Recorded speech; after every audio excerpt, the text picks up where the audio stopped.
Doctor, कुछ भी खाने को दिल नहीं करता। खाना तो पड़ेगा। हाँ वो तो ठीक है, लेकिन मैं एक्चुअली कुछ भी खाती हूँ तो फ़ौरन वॉमिट हो जाती है। खाओगी जब भी वॉमिट होगी, नहीं खाओगी जब भी होगी। बेहतर तो ये है कि कुछ खा लो। कोई आया ही नहीं आपके साथ? नहीं, अकेली आई हूँ। क्यों, सास से झगड़ा हुआ है क्या? वो एक्चुअली मेरे सास ससुर इस दुनिया में नहीं है। ओह, और पेरेंट्स? अम्मी है मगर वो बहुत दूर रहती है मुझसे। ओह, ऐसे में तो आपके लिए अकेले रहना बहुत मुश्किल होगा। मेरी मानो तो अपने आप को बिजी रखा करो और हेल्दी एक्टिविटीज़ में पार्टिसिपेट किया करो। अपने घर में दम घुटता था, यहाँ तो कोई प्रॉब्लम नहीं होनी चाहिए। पर तुम घर पर क्यों नहीं बैठती हो? एक्चुअली तुम्हें खुद सुकून नहीं है ना, इसलिए मुझे सुकून नहीं लेने दे सकती। फ्रूट का इस्तेमाल ज़्यादा करना। दिन में 2-3 घंटे में आप कुछ ना कुछ खाती रहेंगी। और मोस्ट इम्पॉर्टेंट बात, खुश रहना है आपको। Thank you.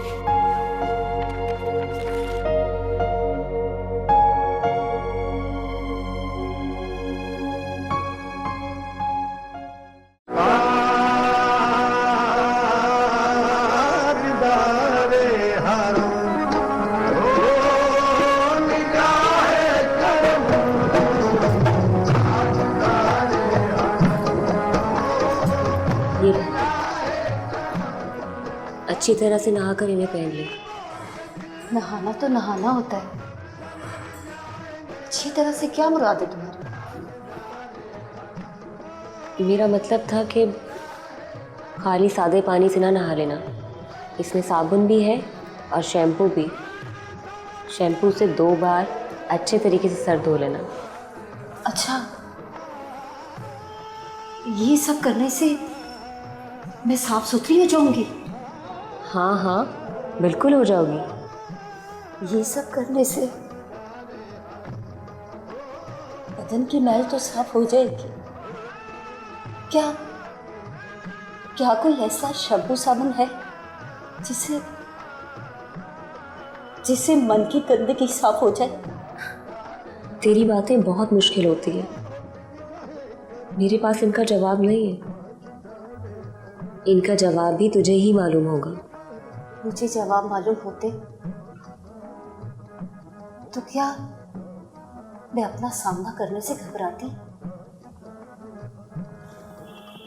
आईने में अपना चेहरा देखकर मुझे खौफ ना आता।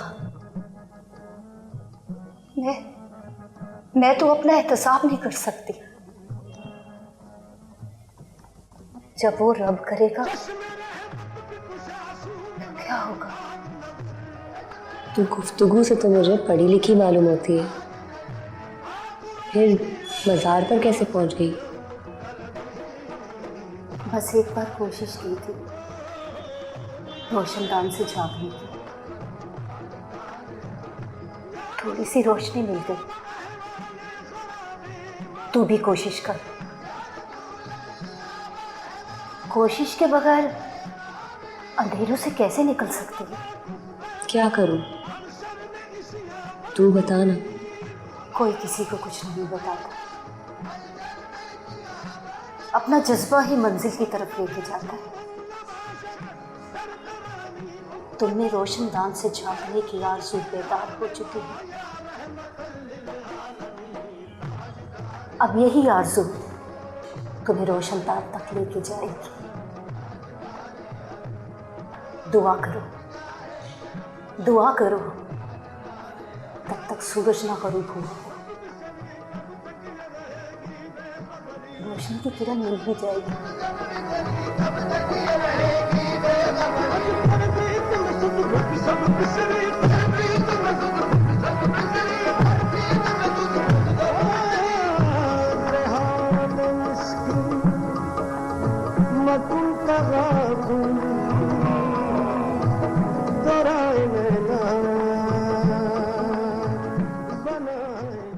नहीं यार, नहीं आज तो नहीं आ पाऊंगा मैं। हाँ, I am little bit busy. चलो ठीक है, अगर मैं फ्री हुआ तो मैं तुम्हें कॉल करता हूँ। खुदा हाफिज़। तुम्हें लगता है वो तुमसे मिलेगी? ख्याल तो मेरा यही है। शायद तुम्हारे इस तरह उसके घर जाने की वजह से वो डर गई है। अरे नहीं नहीं, डरती वो किसी से नहीं, इतना तो मैं यकीन से कह सकता हूँ। घर में वो प्राइवेसी चाहती है, and I'm sure कि उसने अभी तक अदनान को भी घर नहीं आने दिया हो। हालांकि वो उसके सारे अखराजात उठाता है। अजीब सी बात है, अपने आप को दुनिया से छुपा के रखती है।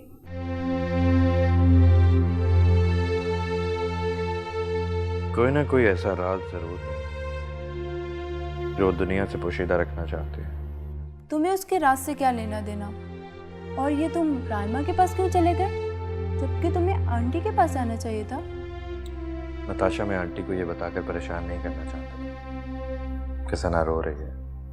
क्यों नहीं, आंटी को तो परेशान होना चाहिए। उनकी बेटी अकेली है, कोई केयर करने वाला नहीं है।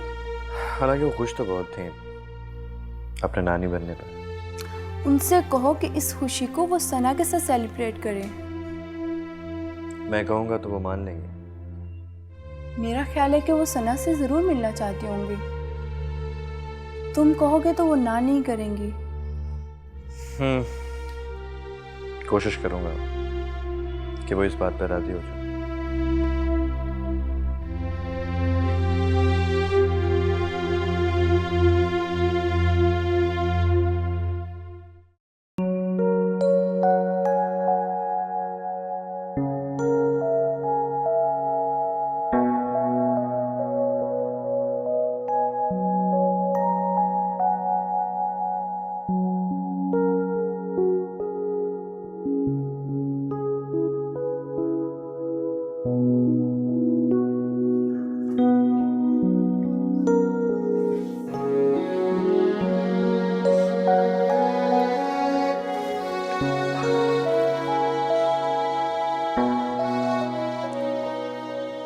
राइमा,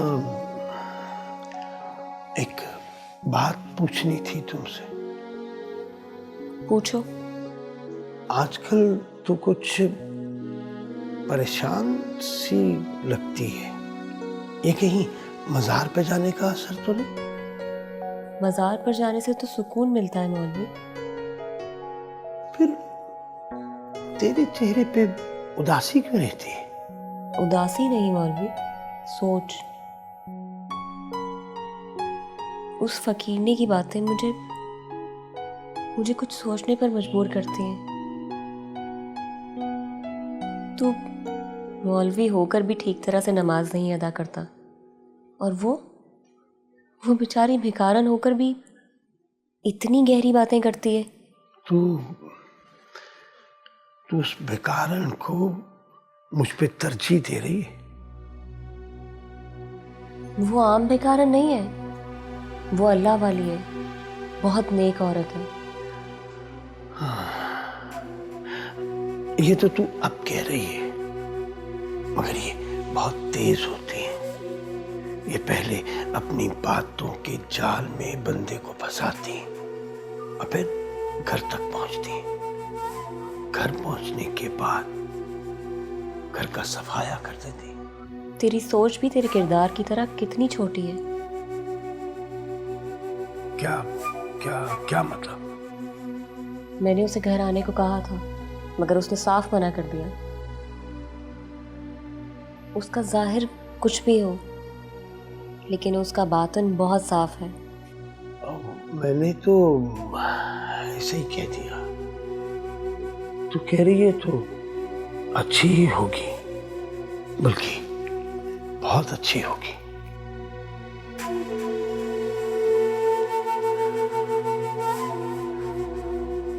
राइमा, मगर फिर भी जरा ध्यान से।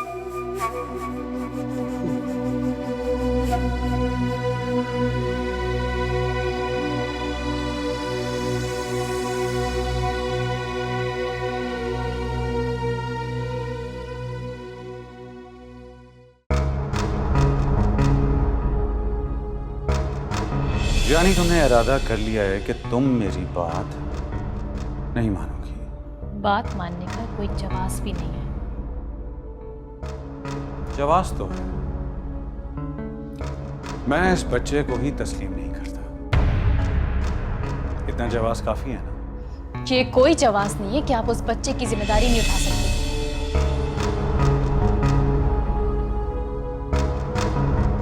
अगर इतनी ही बेएतबारी हो गई है तो ये बच्चा इस दुनिया में आए ना आए क्या फर्क पड़ता है? पड़ता है फर्क, बहुत फर्क पड़ता है। क्या लिखोगी बाप की जगह पर? रावत नानी लिखोगी ना तुम तो मुझ पर फर्क पड़ता है। बस अदनान, मैं अपनी तस्लील तो बर्दाश्त कर सकती हूँ लेकिन अपने बच्चे की नहीं। एक लफ्ज और नहीं सुनूंगी मैं। ये बच्चा मेरा है और इसकी जिम्मेदारी भी मैं ही उठाऊंगी। ये बच्चा इस दुनिया में आएगा और जरूर आएगा। कुछ सोचना पड़ेगा अदनान। इससे पहले कि मसला ज्यादा खराब हो जाए, मुझे सना से बात करनी पड़ेगी।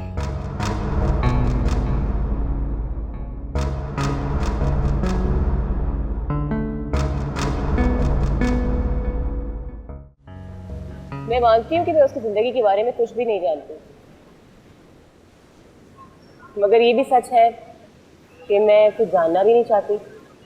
तुम इतना अरसा उसके साथ रही हो, तुम्हें यह तो अंदाजा हो गया होगा कि वो एक मकार शख्स। यहाँ कौन मकार नहीं है। तुम्हें कोई फर्क नहीं पड़ता ना रायमा कि कोई शख्स किसी की जिंदगी से खेल रहा है। मैं समझती हूँ कि जिसकी जिंदगी से वो खेल रहा है उसे कोई फर्क नहीं पड़ता। वो अदनान से अलहदा क्यों नहीं हो जाती? वो ट्रैप हो गई, बिल्कुल वैसे जैसे अब तुम हो गई। तो जैसे मुझे समझाने आए हो वैसे उसे क्यों नहीं समझाते? उसकी बात और है, वो बीवी है उसकी और वो अपनी शादी को कामयाब बनाना चाहती है। हो सकता है कि अदनान मुझे भी अपनी बीवी बना लो। नहीं, मुश्किल। वो इसलिए कि तुम उसे बड़ी आसानी से मिल गई, इसलिए वो तुमसे शादी नहीं कर सकती। तो अब तुम मुझसे क्या चाहते हो कि मैं अदनान को छोड़ दूं? मेरे छोड़ने से क्या फर्क पड़ता है? मैं नहीं कोई और सही, तो फिर मैं अपना नुकसान क्यों करूंगी? रायमा तुम उसके साथ जो मर्जी करो, लेकिन मैं तो सिर्फ इतना चाहता हूँ कि तुम मुझे वो सबूत फराहम कर दो जिससे राव अदनान अपनी बीवी के सामने बेनकाब हो, ताकि उसे ये पता चले कि वो औरतों को अपने वर्ष के लिए कैसे इस्तेमाल करता है। औरतों को इस्तेमाल करता है? हाँ, तुम क्या समझती हो? वो तुम पर इतने पैसे जो लुटा रहा है, असल में उसे तुमसे बहुत सारे फायदे हो। मोहब्बत नहीं करता वो तुमसे, वो एक बिजनेसमैन है। उसे अच्छी तरह पता है कि अगर वो किसी पर पैसे लुटा रहा है तो उसे सूद समेत वापस कैसे मिले। Just keep in your mind.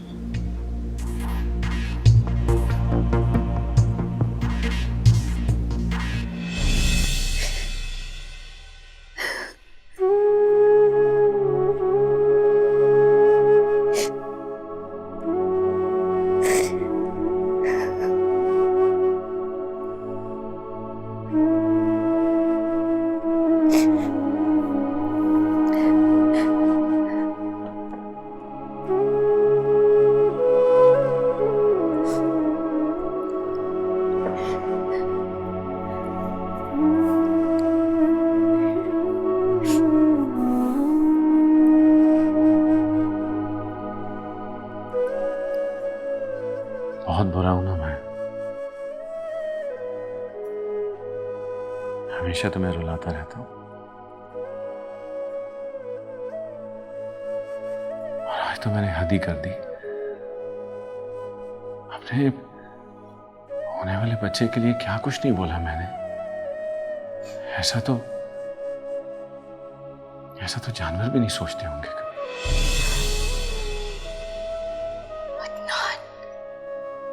हाँ, तुम जितना बुरा भला कहना चाहो कह लो, बल्कि तुम क्यों मुझे बुरा नहीं कहती? क्यों मेरी बदतमीजियां बर्दाश्त करती रहती हो? आप हमेशा मुझे हैरान करते थे, कभी अपने बुरे सलूक से, कभी बेतहाशा मोहब्बत से। देखो प्लीज मुझे माफ कर दो। मैं तुमसे सारी ज्यादतियों की माफी मांगता हूं। एक्चुअली मेरे बाबा ने मुझे बहुत लाड प्यार से पाला है। शायद मैं खुद बाबा बनूंगा तो इस बात को समझ सकूंगा। यानी आप नहीं चाहते कि मैं बहुत बस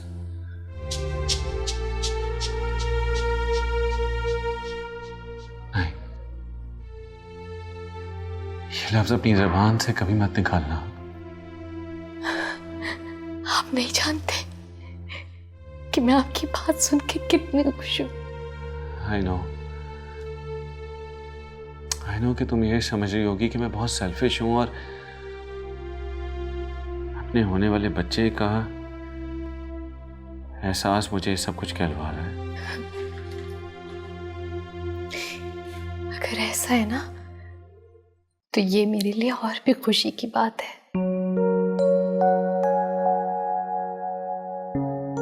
बस तुम खुश रहा करो। आज से मैं खुद तुम्हारा सारा डाइट प्लान चेक करूंगा और डिप्रेस होने की कोई जरूरत नहीं है। सुना तुमने? आज से मैं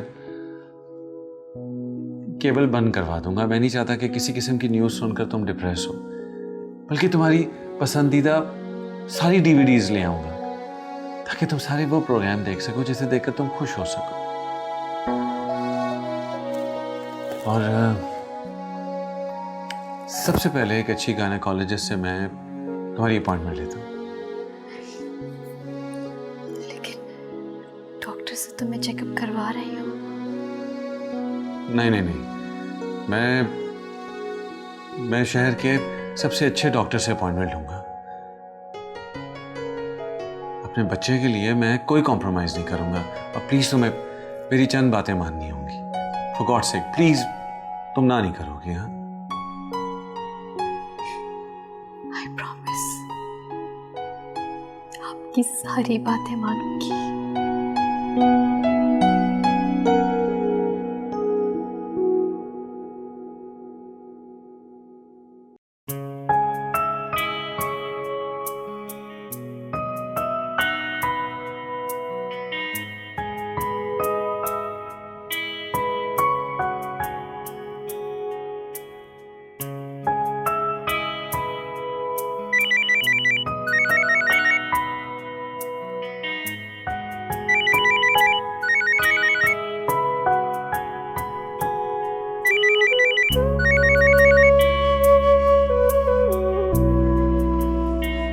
हेलो। हलवा पूड़ी लेने जा रहा हूँ, तुम्हारे लिए लेकर आऊँ क्या? कौन? अरे क्या हो गया, पहचाना नहीं? मैं अहमर। ओह सॉरी, मैंने नंबर बगैर देखे फोन उठा लिया था। लेकर आऊँ क्या?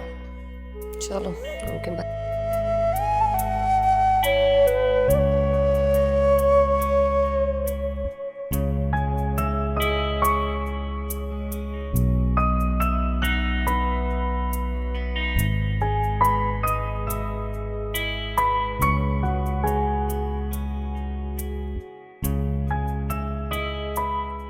चले?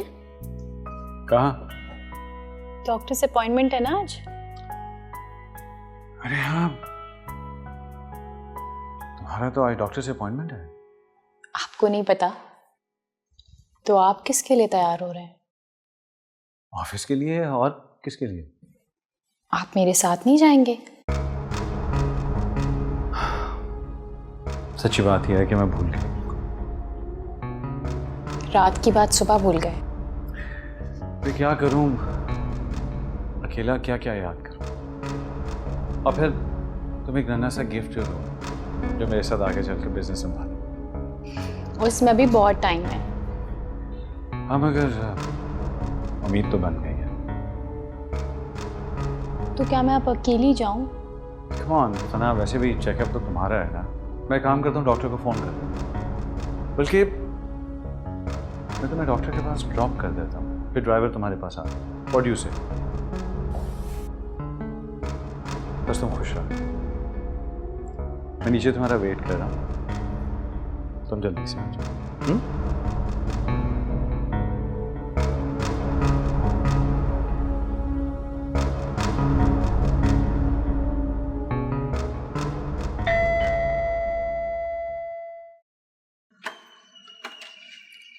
अस्सलाम वालेकुम चाचा। अरे वालेकुम सलाम अहमद भाई, कैसे हो? खैरियत? ठाक। आ जाओ अंदर आ जाओ। खैरियत है? बिल्कुल। चाचा रायमा है? रायमा क्यों खैरियत? आ लो। अरे अमर, आ गए तुम? आपके लिए हलवा पूड़ी। Thank you. वेलकम।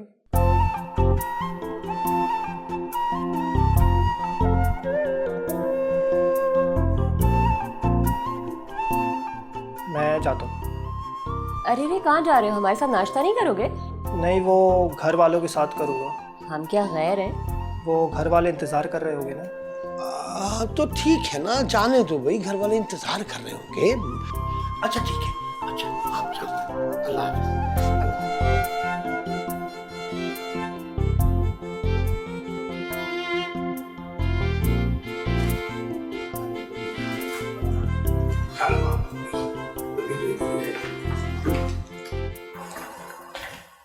हाँ, अस्सलाम वालेकुम डॉक्टर। वालेकुम अस्सलाम। Doctor, I am missus Adnan. जी जी, राव अदनान साहब का फ़ोन आया था मुझे। नर्स, इनका बीपी चेक करो।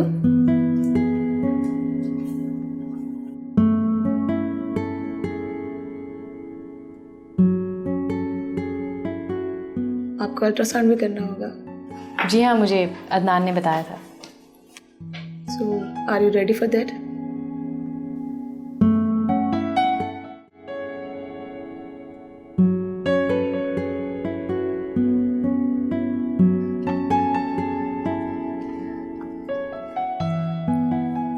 साथ ये लो, किताब पढ़ो।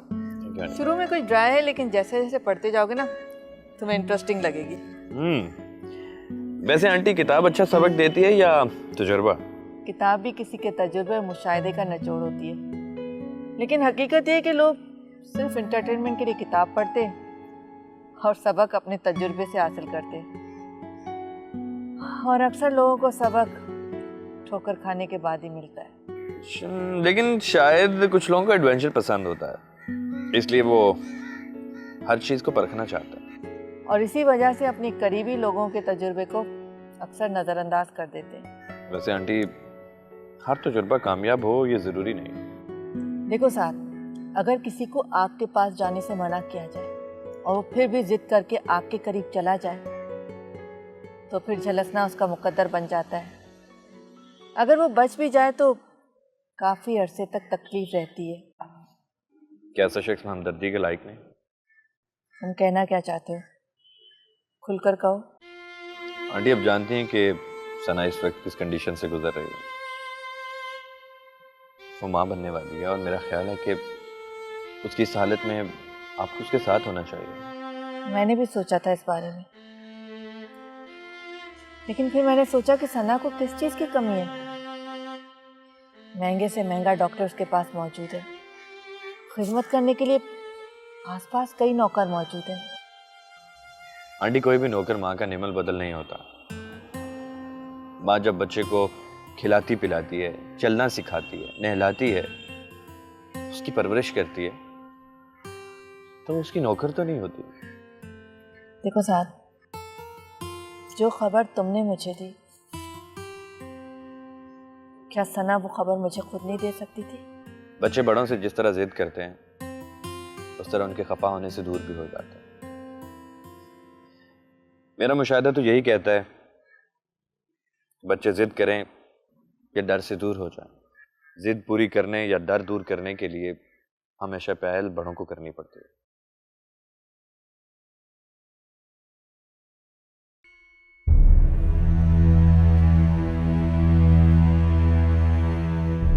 मिसेज अदनान, आप होश में आ गई? डॉक्टर, क्या हुआ था? इस तरह से एनेस्थीसिया क्यों दिया गया था मुझे? आपका बेबी डेड था, इसीलिए तो डीएनसी करनी पड़ी। अदनान साहब से बात हो गई थी। क्या? डीएनसी? डॉक्टर आप क्या कह रही हैं? ऐसा कैसे हो सकता है? मेरा बच्चा डॉक्टर। हौसला रखिए मिसेज अदनान, अभी आप यंग हैं, अल्लाह फिर औलाद दे देगा। डॉक्टर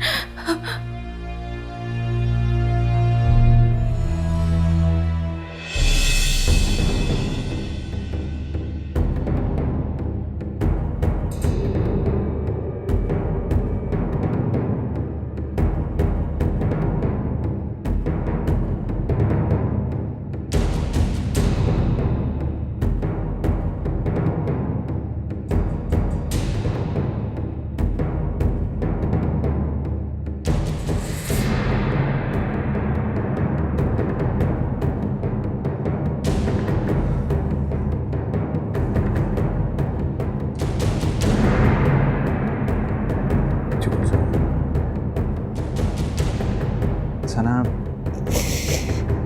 सब ठीक हो जाएगा।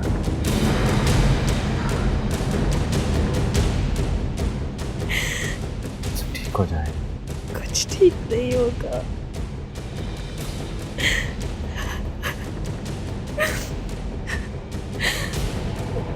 कुछ रहा ही नहीं। मेरा बच्चा अदनान, मेरा बच्चा। चलो, जो हुआ अच्छा ही हुआ। अच्छा हुआ? मेरा मतलब है कि तुम अगर वक्त पर ना पहुंचती तो जहर फैल भी सकता। काश मैं माना जाती। मेरा बच्चा मुझसे चिंता ही नहीं। कम ऑन सना, कैसी बातें कर रही? बच्चा तो था ही मुर्दा। अगर ना ऑपरेट करते तो कॉम्प्लिकेशंस हो सकती थी, तुम्हारी जान भी जा सकती थी। ये सब कैसे हो गया अदनान?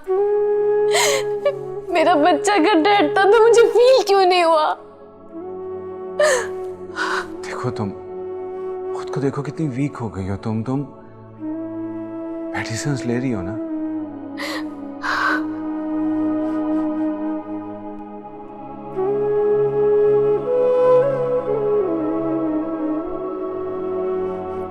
सना, तुम बहुत टेंस हो, प्लीज अपना ख्याल रखा करो।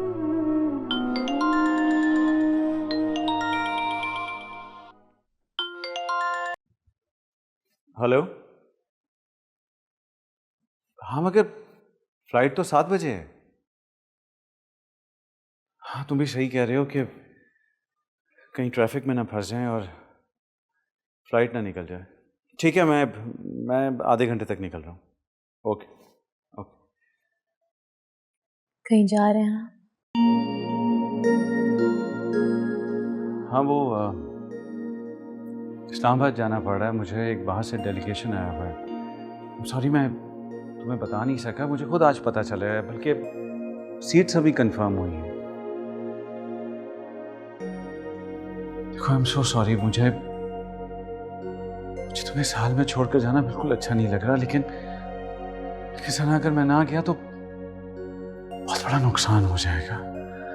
मुझे खुद समझ नहीं आ रही कि मैं जाऊं या ना जाऊं। कोई बात नहीं, हादसात तो जिंदगी में होते ही रहते हैं। अब से जिंदगी रुकती थोड़ी है। आप बेफिक्र होकर जाइए।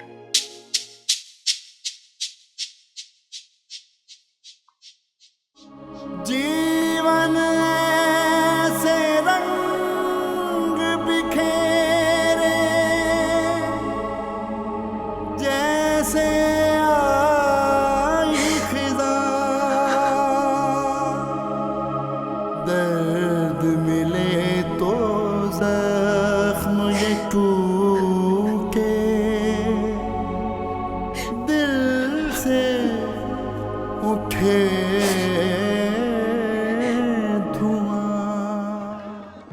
तुमने एक दफ़ा जिक्र किया था ना कि तुम्हारे बाबा ने तुम्हारी गलती को माफ नहीं किया? ऐसी क्या गलती की थी तुमने? बस होगी गलती, उसका नुकसान भी मुझी को था। जैसे इंसान खुद को अजियत दे के मारने की कोशिश करता है, रब को भी नाराज करता है, रब उसे कभी माफ नहीं करता। तेरी बातें सुनकर मुझे लगता है कि तुझे किसी स्कूल या कॉलेज में पढ़ाना चाहिए। मैं तो खुद अभी सीखने के मरले में हूं। ऐसा क्यों होता है? लोग सीखने के अमल को छोड़कर सिखाने में लग जाते हैं। तो क्या ये सीखने की जस्तजू थी जो तुझे मज़ार ले आई? राह फरार ले आई मुझे मज़ार।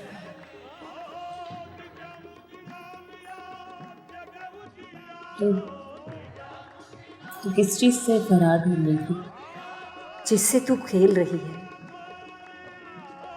तुझे नहीं पता, असल में तुझसे खेला जा रहा है।